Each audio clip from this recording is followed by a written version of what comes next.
Good morning, everybody. This is Eureka John, and you are watching Eureka Street Crypto Hub, or listening for that matter. It is October 11th, 2021 at 5:47 in the morning, and I'm broadcasting live from Leander, Texas, just a suburb outside of Austin. And yeah, this is my video blog. I do it every single morning, and I talk about something in the crypto world, whether it be a project, a concept, news, or whatever. I just don't really linger on price too long. I look at real quickly at CoinGecko, like it's up on the screen right now, but I don't really spend a whole lot of time on price.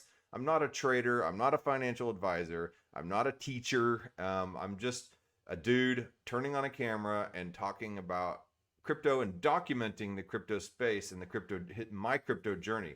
I think it's important. I want to learn every single day, and this is my discipline. In order to learn, I think you have to be able to repeat and try to articulate what you've learned. So if I learn something in an article or about a concept or something, let's say ZK snarks, for instance. I've talked about that on here. That's kind of a really difficult concept for somebody to understand. And I'm reading about it. I'm like, okay, I think I get this. You know, the whole Alibaba and the 40 thieves in the den, and going through the secret passageway in the cave and stuff like that, and zero knowledge proofs and stuff like that. So I'm sitting there reading it, and I think I got it. But then when I try to explain it, it's like, bleh. It just kind of just comes out like a bowl of mush, and I just sound like that surfer bro guy on that meme that's like, yeah, man, gonna get so pitted, wow, and that's kind of how I sound when I try to explain some of this stuff. So me being forced in a way to articulate this stuff in the morning of all times is like the ultimate test if I really know something. And I've come up and I've gotten up and I've tried to explain some crypto concepts, and I've been like, okay, I'm gonna do it. And then I get on and I just embarrass myself. So a lot of these, I mean, this show is raw and unedited. It's good, bad, and ugly. And some shows have been absolute dynamite, dynamite. And then other shows have just like completely just flopped, either due to technical reasons or because I put my foot in my mouth, or I have no idea what I'm talking about, or I say something completely inaccurate. In the comments, definitely let me know. But at least I think it's important, though, just to get out there and do it. Just do it. And I've never thought I would agree with like some kind of Nike slogan, but I actually do. I've never been a big fan of Nike shoes. I always wear Vans myself. But yeah. So yeah, it's important. And somebody yesterday I was talking to on a call, they said they broke it down more scientifically, saying that when you learn something, in order to be able to retrieve it, in order to express it outwardly from what you've learned in your head, creates like a solidification of the synapses in your brain or something like that. I don't know, man. I don't have the scientific evidence for all that, but it sounds cool. It sounds logical. It sounds reasonable, right? Okay. So maybe my synapses, whenever I'm trying to regurgitate this stuff, are actually connecting in a different way than whenever I read it. So it kind of cements the synapses in order to be able to retrieve that information in my brain. And God knows I put my brain through a lot over the years. All right. So that being said, let's go to CoinGecko.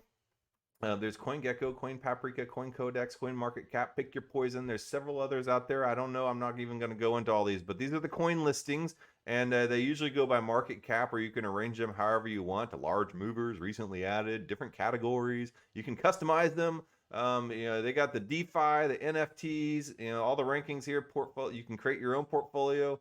There's publications. A bunch of resources here. CoinGecko is pretty rad, and then you can go according to exchanges, decentralized exchanges, which one's the top exchanges. But yeah, anyway, let's go down the coins here. I do want to take a look at dexes and see which ones are the top ones right now. So Bitcoin, $56,540.21. Ethereum, $3,591.23. Cardano, $2.23. Tether's $1. It has the stable coin. All right. Hold on. I'm going a little fast this morning.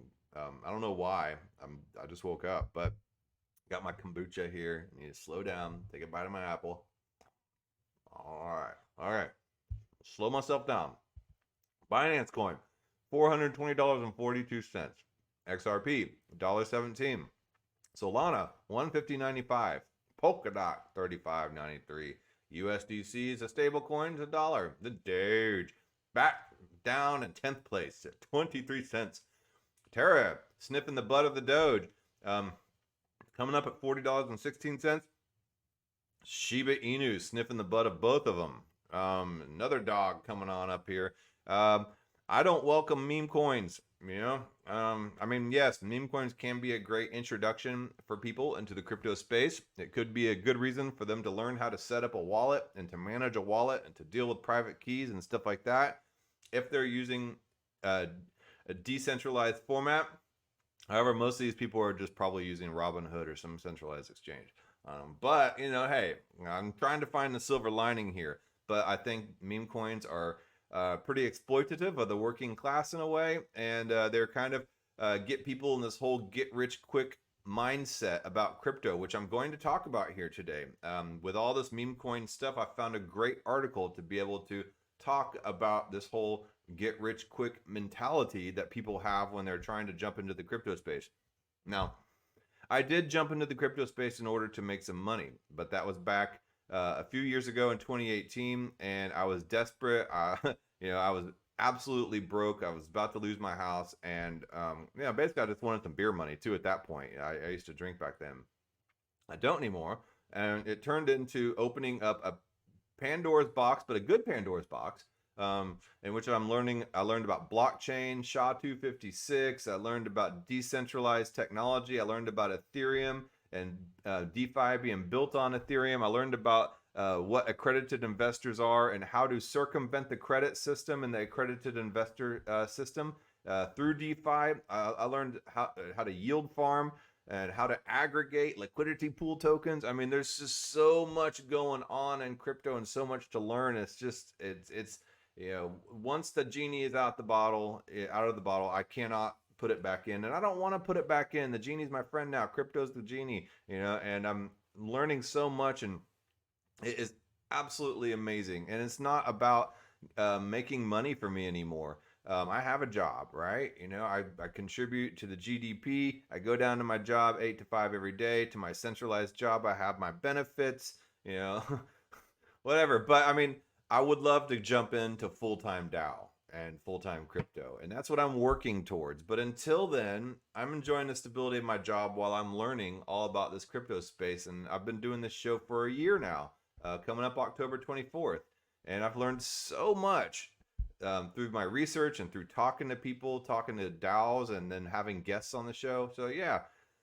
Anyway, so back to Shiba Inu. Hold on, I do want to take a quick look at the DEXs, decentralized exchanges, and see what this categorization is all about. And so it looks like Uniswap is number 1, no surprise. Pancake Swap, Sushi Swap, and then Uniswap version 2, then 1inch. Trader Joe, I've never used Trader Joe. That's on the Avalanche exchange, Avalanche blockchain. Interesting. And then MDEX, I don't really use that. Trading incentives. Incentivized trading via transaction fee mining, or cool. So they give you incentives for using it. Curve Finance, Compound Finance, Spooky Swap, Spirit Swap, Ref Finance, Radium. Man, I got a lot to cover. I mean, there's still so much more I haven't even talked about. Shiba Swap, 0x Protocol, Bancor. I love Bancor. I use Bancor. Oh man, I got a lot of work to do. I just look at this and I'm like, yeah, I got work. Oh man, it never ends. It never ends. Okay, so anyway, back to what I was talking about people trying to get rich quick in crypto. If that's the reason you're coming into crypto, you're probably going to be disappointed. And here's an article I found. Stop buying crypto. Here's what you can do instead. Written by Rachel Miller. I don't know who Rachel Miller is, but you are my new hero, bringing common sense and bringing reality checks to a lot of the recent pie in the sky type. Like we are early, right? I mean, it's debatable, but we are still early. When you think about, all the money in the world, and then the amount of that money that's in crypto is a tiny little fraction of it. And then you think about that money that's not just into crypto, but into DeFi, that's an even tinier fraction of that people in the crypto space. And then think about this. the people that are into DeFi, the people that use layer 2 DeFi, layer 2 protocols such as Matic and Arbitrum and stuff like that, and have that type of know-how, that's even a tiny little fraction of the DeFi, of the fraction of the people in crypto, of the fraction of the people of all the money in the world out of stocks and derivatives and all that type of stuff. So yeah, we're early. We're super early. So, oh man, where'd my highlights go? I see, I've been I got this Weeva highlighter thing, and it's been kind of not working for me today. Whatever. The whole article chock full of good information. There's nothing really highly technical to highlight here anyway. So I'm not really doing a technical show today. So anyway, crypto has seen unbelievable gains over the past 2 years. Many, maybe hundreds of thousands or even millions of dollars as a result. Many people made hundreds of thousands or even millions as a result because crypto has seen unbelievable gains. Okay, right. This is why a lot of people got into it. I mean, I didn't really have my ear on the ground learning about how much money people were made in crypto. I just kind of randomly found it on the internet as some kind of obscure topic, I thought at the time. I was like, oh, this is Bitcoin. I like tech, but I wasn't really, I didn't know it was so huge until I actually started reading about it. Anyway, why?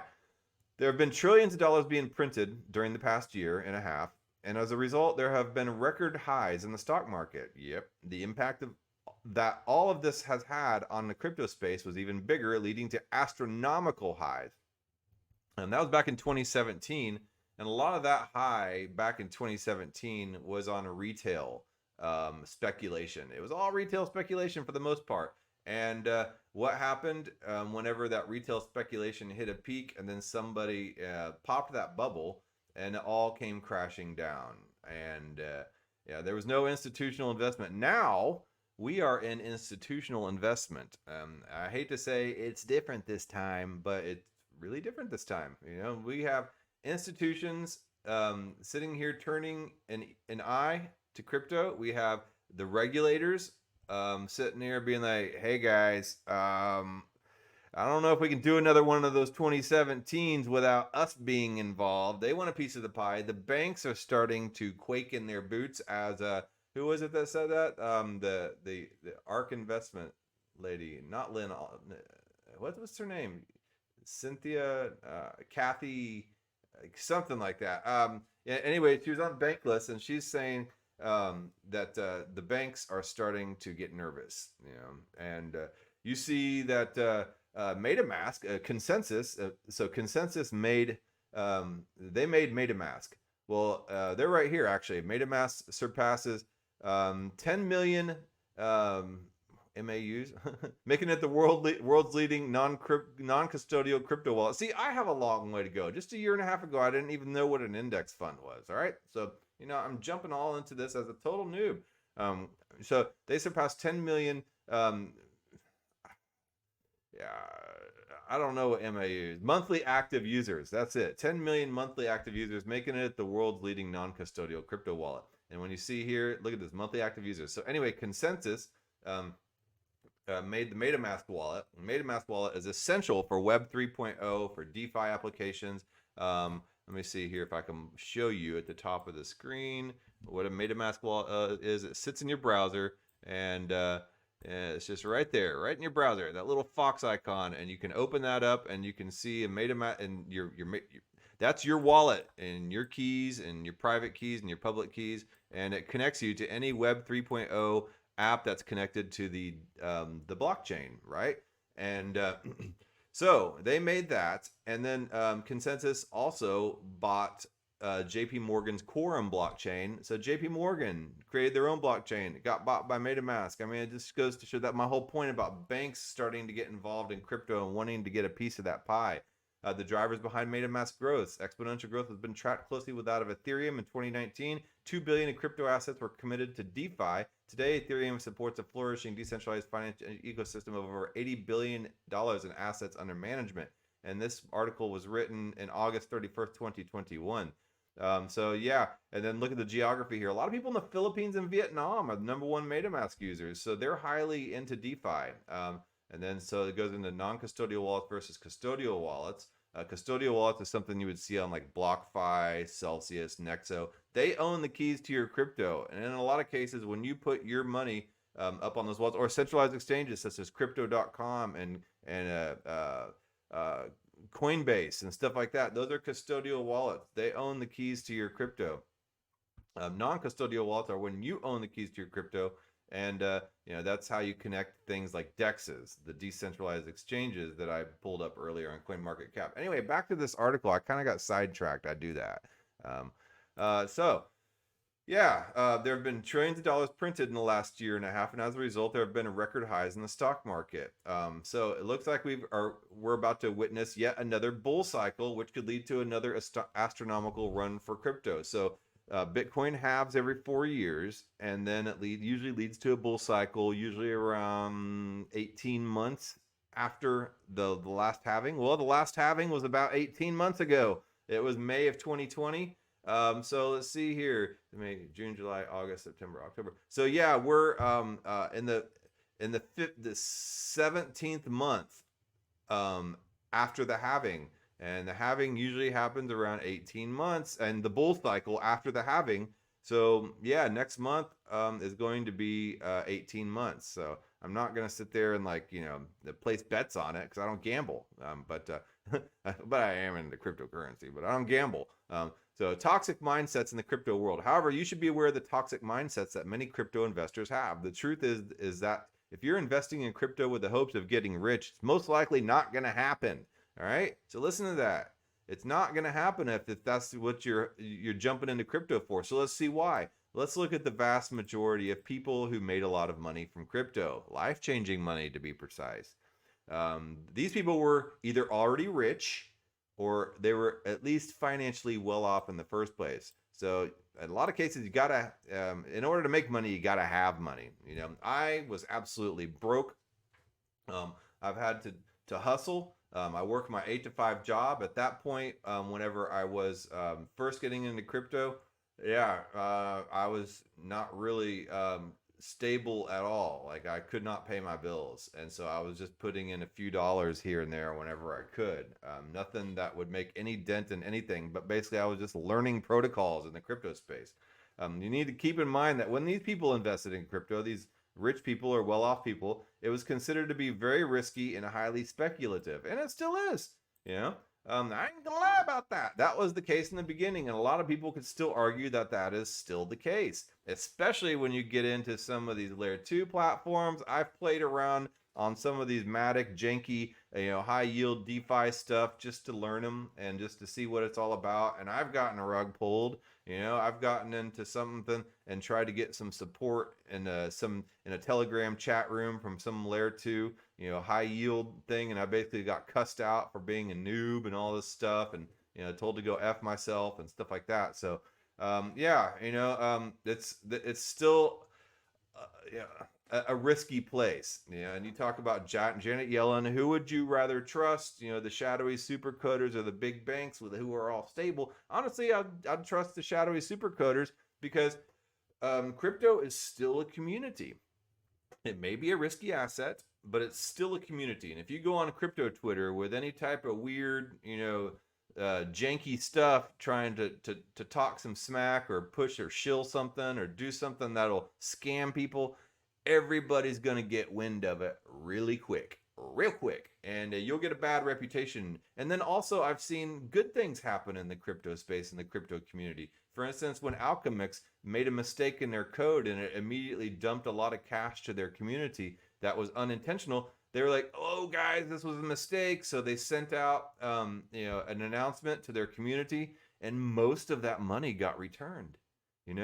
Like good stuff like that happens in crypto because people who are here have good intentions and they want to support the community as a whole. So yes, I would trust the shadowy supercoders because they're not that shadowy, even though they run anonymous a lot of times. And yes, there have been a lot of scams and there have been a lot of a-holes, especially in like layer 2 and some of these janky high yield stuff and layered and tiered type of yield farming protocols.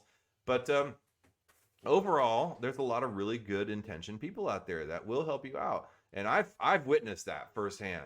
Everybody just wanting to offer really good advice, to help me out with my show, offer me some tips, and and stuff like that. And yeah, I'm super stoked about that. Anyway, people had to throw, at the very least, thousands of dollars in some cases, way more than that, into a risky asset. Yeah, realistically, these people already had a lot of money to burn. And this is especially in the case in 2017 when everybody was creating white papers with nothing backing it, saying basically just an idea, and people were dumping millions of dollars into some scam token, which is why I kind of understand the Bitcoin maxis perspective and why they think they have to be toxic, because they're being very defensive, and in a way they feel like they're doing a duty to protecting the rest of the crypto community against all these scam tokens. Sure, I get it, and I appreciate your enthusiasm, Bitcoin maximalists. But at the same time, there's a lot of amazing technology being developed that you're overlooking, and that Web 3.0 is progressing as a whole, and you're missing the point of a lot of this stuff because you're trying to be such a protective older brother. Okay, so anyway, realistically, these people had a lot of money to burn back in 2017. And yes, a lot of people that were invested in crypto and that were up on the space and that are still up on the space and that have the time to invest a lot of this stuff. Yes, they have a lot of money. I don't. I'm about as middle class as it gets, but I still invest, a little bit. This type of investment simply wouldn't make sense for an average person earning $60,000 a year, which is like pretty much me, since they would simply be able to invest a third of that into Bitcoin, for example, in hopes that it explodes. And right now, if you invest in an Ethereum or Bitcoin, you're probably not going to make a ton of money right off the bat, or life-changing money, because it's gotten so widespread and so adopted that the life-changing money are in these weird little microcaps, or people say in Shiba Inu, but even in Shiba Inu, with the explosion that has happened in Shiba Inu, let's see how much has gone up. It's gone up 244.5%, but you would still have to invest a significant sum in that in order to make life-changing money from it. So, so back then in 2017, when these rich people were putting that money into it, it was still highly speculative, and there was very real potential that Bitcoin could have gone to zero instead. Making it worthless. If an average person ends up losing that money, it's a lot to lose. Yeah, so if I were sitting here with making $60,000 or $70,000 a year or whatever from my 8 to 5 job, and I decide to pull out my 401k and dump it in there because I'm like, this is it, I'm gonna do it, I'd probably lost it, and it's a lot to lose. People pulling out reverse mortgages on their house for this stuff. Don't do it. Not financial advice, but it's just common sense. Anyway, this was especially the case for all those who decided to invest in crypto a few years ago when the chances of it going to zero were even higher. The reason behind this is that the mainstream hadn't adopted it at that point. So back in the last halving, in the last 4-year crypto cycle, there was a huge chance of it going to zero because the mainstream hadn't adopted it. It was all purely speculative vaporware. ICOs coming from total white papers with nothing behind it. So let's say you were a middle class person investing in crypto, me, who managed to invest between a few hundred to a few $1,000s, me. That still wouldn't be enough to make you filthy rich, me. There simply wasn't any life-changing money to be made, me. I'm not going to change my life doing in dollar cost averaging in this crypto space right now. Maybe in the long run, maybe 15 years down the road, 10, 15, 20 years, but not right now. It's going to take a while. The same thing applies to most of the other average people getting into crypto with the mindset that I'll discuss later in the article. Okay, crypto investing in crypto should never be a gamble. When I see people jumping at the chance to throw money at the next meme coin, Shiba Inu or Doge, or buying, because Elon Musk talks about it, or buying some other popular cryptocurrencies at insane prices, thinking it'll make them filthy rich in a few years with close to no effort, work, or time invested in learning about their investment, it definitely makes me cringe. Makes me cringe too, Rachel Miller. So here's the truth. Unless you're dedicating some serious time to learn as much as you possibly can about the crypto field and find some legit projects that have a lot of upside potential, you might end up making some gains over time. However, you'll never even get close to the gains that you're hoping for. So if you have some pie in the sky of investing in some micro cap that's going to get you a bunch of money for nothing and chicks for free, Yeah, wake up, man, because that ain't gonna happen. So here's the key word: unless you're dedicating some serious time to learn, which is what I'm doing. This is my discipline. Every single day I wake up and I get on this show so I can talk about something that I'm learning and make sure I can articulate it back. So yeah, I'm spending every day learning, and this is work, I love it, but it's work. So you could still earn some money from crypto though. So now don't get me wrong, if you play your cards right and invest smartly with enough cash at your disposal, you could make even tens of thousands of dollars. It all depends on your return on investment. But even that isn't exactly attainable to everyone, and certainly not to the average Joe Schmo like me. An investment simply isn't meant to be your one big break in life that makes you rich instantly. Out of the most cases, people who invest in something don't get rich instantly. It's usually done off of um, compound interest, and that takes a long time. Um, the people who made millions from investments are most likely people who were either already millionaires or people who had enough cash to invest. All these large sums of money simply compound into even more millions for them over time. Yes. Even if you're not a millionaire, the best investors that manage to get their hands on significant returns, such as angel investors or day traders, these are the people that already have a competitive advantage in certain industries thanks to their special skill set. Yeah, there's a lot of people that grow up skateboarding or playing baseball. Some of these baseball players, they may go through little league, they may go through high school baseball. They may go through college baseball. They may even get it to the minor leagues. But the chances of them getting to professional baseball and then having it stick, because there's a lot of professional baseball players that lose money or don't make a lot of money, and then to be within those professional baseball players that make millions of dollars, you are one of millions of people out there. So these day traders and these people that make millions of dollars off of taking a little bit of money and then successfully hustling that money into millions of dollars, they're diamonds in the rough. They are one in millions. I'm not trying to discourage you guys, okay? But let's take a startup entrepreneur as an example. He's definitely going to be more likely to pick up a good investment when investing in a startup company. On the other hand, somebody who's already a multimillionaire can afford to just throw $100,000 into Bitcoin and forget about it, and can end up making very large sums of money as a result. Yeah, so don't. With that being said, I'm not telling you to stop investing in crypto, not at all. However, your expectations, if you decide to take this route, must be realistic. Having your future depend on a risky crypto investment that you know very little about is simply not the way to go. If you want to achieve long-term wealth, and I do, I want to achieve long-term wealth for me and my family and be able to pass that down. Um, you can do that by building your own business that brings in cash flow, or getting a skill set that can earn you lots of money and make you wealthy consistently. And I'm using crypto to learn about all types of stuff. I've learned about programming. I've learned about business development. I'm learning about DAO operations. I'm learning about sound editing and video editing and broadcasting and podcasting and all this stuff, all these skills. Like they say that the people that made the most money during the gold rush back in the 1860s or 1840s in California were not the people going out there rushing out to try to dig for gold. They were the people standing at the train stations selling the shovels, right? So, the toxic mindset that lots of people who are investing in crypto these days appears to be a very big problem. Unfortunately, most people seem to believe they can simply follow the latest trend of a crypto meme and get rich as a result. You just need to remember that it's simply not going to happen, because you're just gambling. If you believe that your best or perhaps your only chance at getting rich is gambling on speculative assets, that's a red flag that you must be aware of. You've simply got no belief in yourself.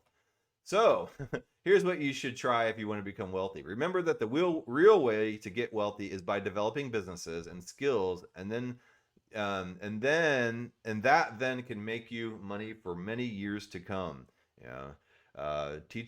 Give a man a fish, he eats for a day. Teach a man to fish, he eats for the rest of his life, or she. Once you've acquired these skills, get a high-paying job or start a profitable business, right? So with these skills that I'm learning through the crypto space and learning how to navigate through crypto communities and to teach others about crypto, I'm learning a highly sought after skill set right now. And I'm hoping that I can leave my centralized job and go fully into crypto. Now, what you do with the money that you earn from either of these is also very important. You should also use the money that you make to work for you. And as a result, you'll make more, much more from investing. So yeah, once you get that money from hustling and starting a profitable business and all that, you can use that money to work for you and make more from your investments. So you now have much more cash to invest, which will obviously increase your gains as well. It's just like getting a freight train rolling. You got to get that momentum. This isn't financial advice, and you should invest whatever you can afford, no matter what you can afford, no matter how low your income is at the moment. So back in 2018, when I started investing in Bitcoin, and I tried investing in like Ripple and Doge because I could buy a lot of it at that time. I didn't understand that you could buy fractional shares of Bitcoin at the time, but I've been learning, right? That's part of the whole education process. But that's how new people come in. They see the price of Bitcoin. They're like, I don't have $56,000 to put into Bitcoin. Like I can get a lot of this Doge, or look at how much Shiba Inu I can get. You have to explain to these people that a fraction of a Bitcoin is much more valuable than a million freaking Shiba Inu tokens. So invest in yourself. If you're taking one thing from this article, let it be this one. The biggest and most important investment that you'll ever make is going to be in yourself. The potential return on investment is infinite if you do this. Go ahead and invest. Try to take advantage of compound interest as well as rising asset values and earn some cash in the process. What I'm asking from you, however, is to think bigger and to try to go after long-term skills and businesses that will make you way more money in the long run. This will obviously allow you more to invest more efficiently, since now you have more money to invest with. If you can't beat them, join them. If you really believe in crypto and you're really ready to bet on it, then you should also consider getting a job in the industry. I have a decent paying job right now that supports me. I'm waiting until I develop my skill set or reputation or resume or something enough to where I can actually enter the crypto industry at a very good income level. But that might take a while, and patience. So that's also one of the key names of the game, is patience and consistency. I'm doing this every single day, trying to remain consistent, not only to learn and to prove to myself, but to show other people that I am consistent, that I'm not a fly-by-night guy. So that's a great way to consider getting a job in the industry. That's a great way to make a lot of money from the crypto industry, because you'd make a guaranteed salary as well as vital information from the inside. And that's what joining communities and DAOs, you get information from the inside. So you might also have the chance to be one of the first to invest in the latest life-changing technology coming out of the crypto space. Chances are that if you're working for a crypto company and it ends up taking off, you'll make a lot of cash in the process as well. Look at Shapeshift. They did the largest airdrop in history right now because they changed their business model from an LLC to a DAO. And then, yes, everybody that was working for the LLC got fired, but they were instantly part of the DAO and immediately funded by all the Shapeshift tokens. And they had the option to either join the DAO and help grow that DAO, or to leave the company and go find other work elsewhere in the crypto industry. Anyway, the way I see it, judging by the way the crypto space works in the present moment, the real opportunity is to either work for a company that's already in this space or start one of your own. Remember that the momentum is in your favor right now. You are basically guaranteed to make more money this way, rather than gambling on new coins you know absolutely nothing about, or that you saw some random person on YouTube promote. Please don't make a fool of yourself, and don't gamble your life savings on something like this without knowing anything about it. Anyway, Rachel Miller says, this is just my opinion about the toxic mindsets that I see more often these days in the crypto world. Remember that there are ways to protect your investments and your assets, and there are also ways to build long-term wealth. Thank you, Rachel Miller, entrepreneur and dreamer, and who writes about business and finance and personal growth and pets and more. I'm going to go ahead and follow you on Twitter. Thank you for that information and for the great article. Yeah, and I will tag you in this video that I post up. Great video. So yeah, I'll figure out where your Twitter profile is. I'm gonna link this article in my video. So all right, so look down below in the video description. You'll see the article linked. You can read it for yourself too. And I always link everything. But yeah, it's time for me to go to work, to go to my day job, and collect that and contribute to that GDP. And yeah, yeah. With automation, I wonder, if the world is going to, if the economy is going to try to be propped up by speculative investors here in the future, especially if they do something like some kind of airdrop in crypto. I don't know. All right, or some UBI. Man, there's just so much to talk about all the time. So much to think about. I never get tired of it. I really don't. I mean, yeah. All right. I will talk to you guys tomorrow, and who knows what we'll be talking about. I have plenty of projects that I need to talk about. Oh, yeah, I'm going to be talking on Wednesday with the Meta Game Hub DAO people and doing episode number 2 of the Metaverse Think Tank. We'll be talking about MetaFi. And then Saturday, I'm going to be interviewing a gentleman who makes Italian shoes, and he makes crypto shoes, like Raven coin shoes and Dogecoin shoes, and they're pretty cool. And I'll show you that sometime before then. His name is Francois. All right. Well, I will talk to you guys later. And yeah, hit me up. Give me a thumbs up on the things and the video things. Apparently it helps or something. All right. Well, I'll talk to you later.